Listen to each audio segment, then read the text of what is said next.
Bem, vamos lá com mais um vídeo aí. Portanto aí, inscreva-se no canal, compartilhe esse vídeo, deixe o seu like e vamos lá. A luta entre a carne e o espírito, né?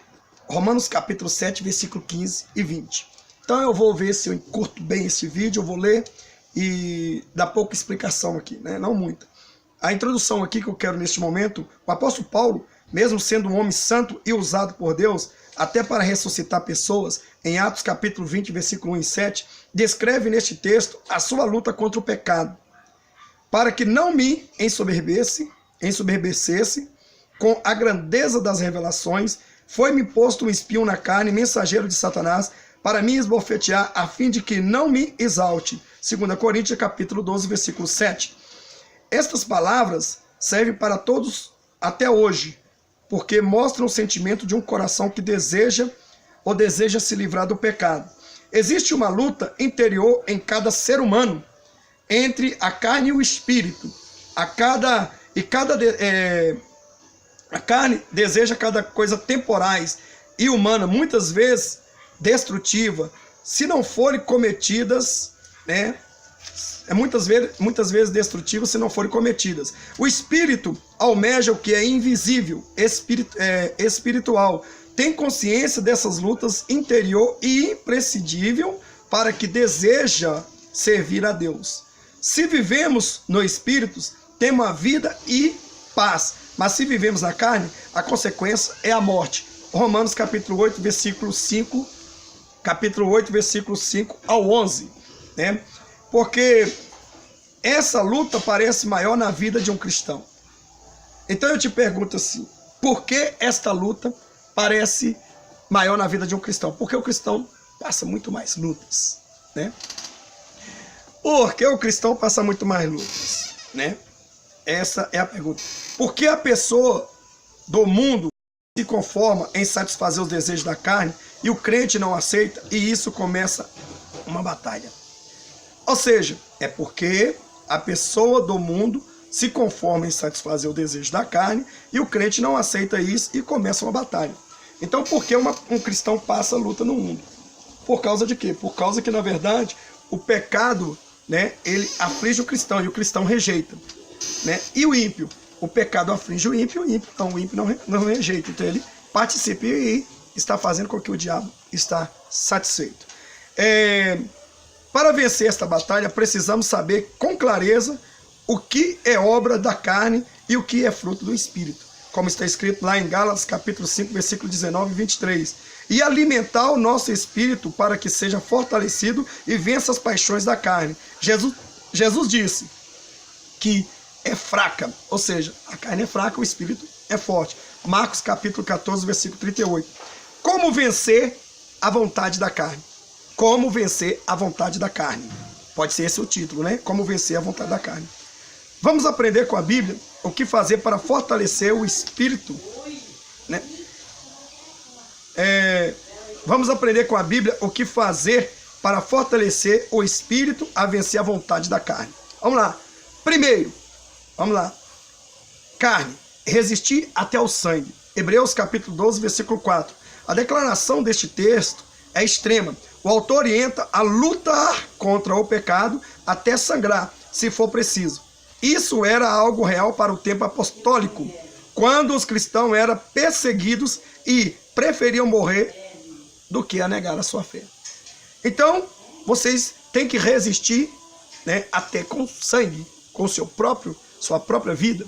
O diabo quer te obrigar você a pecar, quer te obrigar você a dizer não, nem que tenha que morrer, você negue, né? Negue ao mundo, mas não negue Jesus, né? Nunca negue a Jesus. Então veja bem que hoje muitas coisas perseguem o cristão para que neguem a sua fé. E sabemos que hoje muitas coisas que perseguem o cristão, né? Que perseguem o cristão e querem destruir a fé, são pecado, são as pressões do diabo. Então ele procura verdadeiramente tentar destruir o cristão de uma forma ou de outra, né? Sabemos que nosso dever é resistir ao diabo e ele fugirá de vós. Tiago, capítulo 7, versículo 4. Então tem muitas pessoas que não procuram resistir o diabo. Tem muitas pessoas que aceitam a primeira bandejada já de início e já vai, né, encaminhando-se para o pecado. Então, não enfrentamos mais esta perseguição, né, externa, declarada, mas existe uma luta invisível dentro de cada um de nós. Não precisamos mais derramar nosso sangue ou oferecer sacrifício de animais para apagar o pecado, mas temos o sangue de Jesus que nos purifica de todo o pecado. João capítulo 1, versículo 9.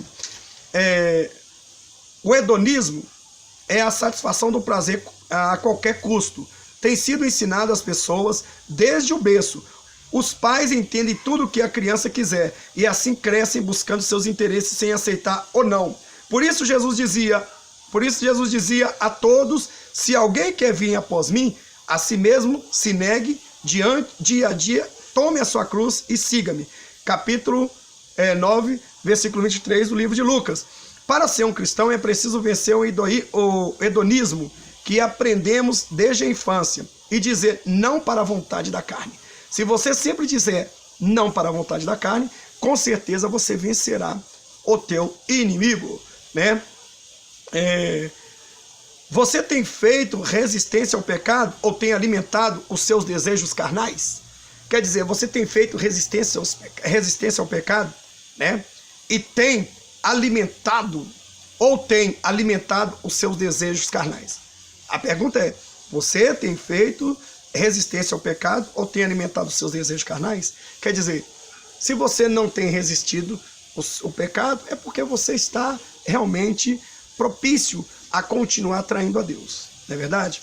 Então, resista até o sangue de Jesus. Então você deve dizer não. Quando alguém te chamar você para balada, para cervejada, para prostituição, para bebida, né, para os jogos, diga não. Quando você diz não, você está resistindo o diabo e ele fugindo de vós. Segundo, né, espírito. Né, a gente devemos andar no espírito. Gálatas capítulo 5, versículo 16. O Espírito Santo de Deus nos ajuda em nossas fraquezas, como está escrito em Romanos capítulo 8, versículo 26. Nos ensinando para onde devemos ir, né? Que está escrito assim: quando te desviares para a direita e quando te desviares para a esquerda, os teus ouvidos ouvirão atrás de ti uma palavra dizendo: este é o caminho, andai por ele. Isaías capítulo 30, 21. Então, se você tem uma comunhão com Cristo, quando você estiver partindo para desviar do caminho do Senhor, quando você estiver no lugar e alguém vai te convidar, então você vai ouvir uma voz do Espírito Santo de Deus falar assim: não, este aí não é o caminho, este é o caminho que você conhece, que o Espírito Santo de Deus já tem dito para você. Então veja bem, o que é andar no Espírito? Vamos ver o que é andar no Espírito. É ser sensível à voz de Deus. O que é ser sensível? Deus falou, você já começa a desaguar, né? É viver em oração incessante, como está escrito em 1 Tessalonicenses, capítulo 5, versículo 17. Entender a vontade do Senhor para a sua vida, está tão alegre e satisfeito a ponto de não sentir necessidade de agradar a carne. Isso é andar em santidade, isso é andar em espírito. É você estar sempre alegre, buscando oração, jejum, consagração ao Senhor, né? Então essa é a razão. Quando o homem pecou, desobedeceu a Deus e perdeu a sensibilidade espiritual, passou a se preocupar somente com coisas visíveis e materiais. Não tem consciência de si mesmo como um ser espiritual. Cuida do corpo, das emoções, dos prazeres, mas não busca o que é do espírito. Por isso sua vida é incompleta. Para ser inteiro, deve completar o corpo físico, a alma, né? Personalidade, que chama, e o Espírito. O Espírito Santo de Deus entra na pessoa que recebe a Jesus como Senhor e Salvador. 1 Coríntios capítulo 12, versículo 13. E ajuda como conselheiro espiritual para vencer a carne. Bom, te faço uma pergunta. Você tem se fortalecido no Espírito ou tem ignorado a sua vida espiritual? O Espírito Santo te fortalece para vencer a carne. Bom, você pode vencer a vontade da carne, certo? A conclusão é 1 Coríntios capítulo 10, versículo 12. Aquele, pois, que pensa estar em pé, veja que não caia. Então você não pode de maneira nenhuma cair, né? Você não pode cair. Então, se você está de pé, cuide para que não caia. Não se deixe levar pelos amiguinhos que te arrastam, pelas amiguinhas, pelas mulheres profanas, homens profanos, porque eles vão querer mesmo a sua destruição. Como diz o ditado, Deus não dá o frio maior que o cobertor. Não enfrentamos dificuldades maiores do que podemos suportar. Então nós não enfrentamos. Deus não vai pôr algo pesado na sua vida, aquilo que você não possa vencer. Não é verdade? 1 Coríntios capítulo 10, versículo 13. Para tudo o que fazemos, precisamos pedir a ajuda do Senhor, como Jesus mesmo ensinou, orando, a orar pedindo. Não nos deixe cair em tentação, mas livre-nos do mal. Mateus capítulo 6, versículo 13. A Bíblia diz que todo homem pecaram, cedendo às tentações, mas Jesus também sofreu tentações e venceu tudo sem pecar, ou sem pecado nenhum. Hebreus capítulo 4, versículo 15, para nos capacitar a vencer o pecado. Resista a carne até o sangue e ande no Espírito. Espero que o Espírito Santo de Deus comova teu coração nisso aí. Que Deus abençoe, em nome de Jesus, Resista ao diabo e ele fugirá de vós. Não deis lugar ao diabo, segundo a Bíblia. Bom, muito bem, inscreva-se no canal, compartilhe esse vídeo, E até mais. Fui. Deus abençoe.